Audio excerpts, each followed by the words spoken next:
Kaixo, gaur helduentzako liburua gomendatzera nator. Lehenengoa Pello Lizarralderen Orbanak liburua da. Jarraian Kaialen Minerren Nola heldu naiz nionaino liburua. Eta azkenak Dolores Redondoren trilogiako 3 liburuak dira. Zaindari ikusezina, Hezurraren ondarea eta Eskaintza ekaitzari. Pello Lizarralderen Orbanak liburuaren laburpenarekin hasiko gara. Herriko fabrikan lan egiten duen ingeniari aleman baten emaztea hilda azaldu da pagadi batean. Ez dakigu iheslearen izena. Soilik orban bat duela lepoan. Ez dakigu hiltzailea den ala ez, baina ihesi eta ezkututa agertzen zaigu. Begi, belarri eta usaimenak iheslariaren ibilera larriaren edo bareagoaren berri ematen digute zehaztasun eta bizitasun handiz. Paisaiaren barruan hartzen du arnasa nobelak. Iheslariaren pauso sosegatu edo arinagoen martxan. Bi ahots daude nobelan, iheslariaren begi eta zentzumenetatik jasotakoa bada, eta iheslariaren arrastoaren atzetik jarraian dabilkionarena bestea. Bigarren aukera, Nola heldu naiz nionaino liburua da. Enpresan mailaz eta soldataz igotzea, herentzia bat jasotzea, etxe bat erosia izatea, lagun ugari edukitzea, arrakastaren laukitxo guztiak beteak ditu Jezabelek, argi du zer nahi duen bizitzan eta zirt-zart hartu ohi ditu erabakiak.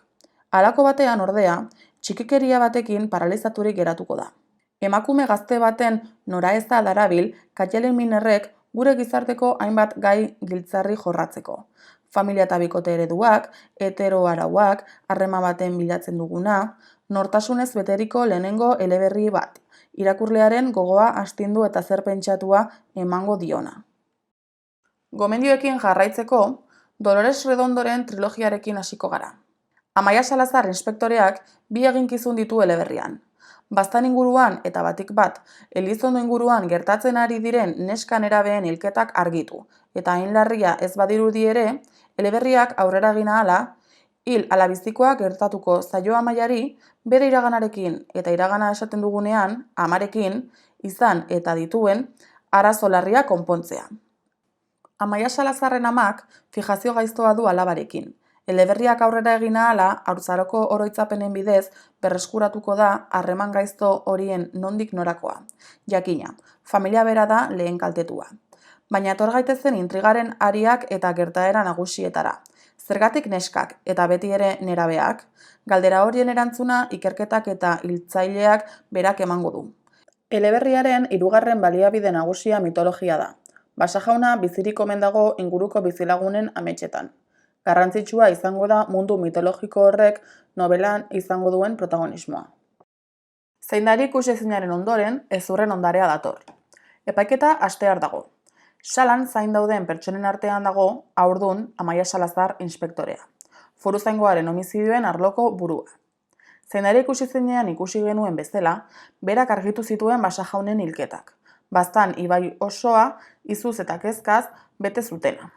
Amaiak bere egitekoa bete du hiltzaile bihozgabe hura akusatzen zuten frogak biltzen, eta prest dago epaiketan erakusteko. Halako batean ordea, epaileak adierazi du epaiketa bertan behera gelditzen dela. Berriak ikusmina eta serrea pizten du salan, eta poliziak Amaiari deitzen dio. Akusatuak ohar kezkagarri misteriotsu bat utzi du inspektoreari zuzendua. Hitz bakar bat, tartalo. Hitz bakar horrek lotura moduan jokatzen du eleberriko trama lazgarriaren garapenean, eta inspektorea epizentro duela, bukaera bizkor dardaratxuraino eramango gaitu ia konturatu gabe. Trilogiako azkeneko liburua Eskaintza ekaitzari da. Hilabete joan da Foruzaingoko Amaia Salazar inspektoreak bere semea heriotzatik salbatu eta Berasategi doktorea atxilotu zuenetik. Amaiak oraindik arriskuan ikusten du bere burua, ordea. Elizondoko neskatxo baten bat-bateko heriotzak susmoak piztuko ditu. Haurrak gorriune bat du aurpegian, eta aita haurraren gorpua eramaten saiatu da. Neskatxoaren birramonak uste du heriotzaren erantzulea inguma dela. Hots, lo dauden pertsonak geldiarazi ondoren, haien atxa edan eta biziak kentzen dien demonioa. Auzitegiko medikuaren txostenetatik abiatuta, beste haur txiki batzuen heriotzak ikertzen hasiko da Amaia Salazar. Eta horrela, aztarna harrigarriak aurkituko ditu baztan osoan barna. Eta bitartean, oihanetik sekulako ekaitza heldu da egiarik latzena lurperatzeko.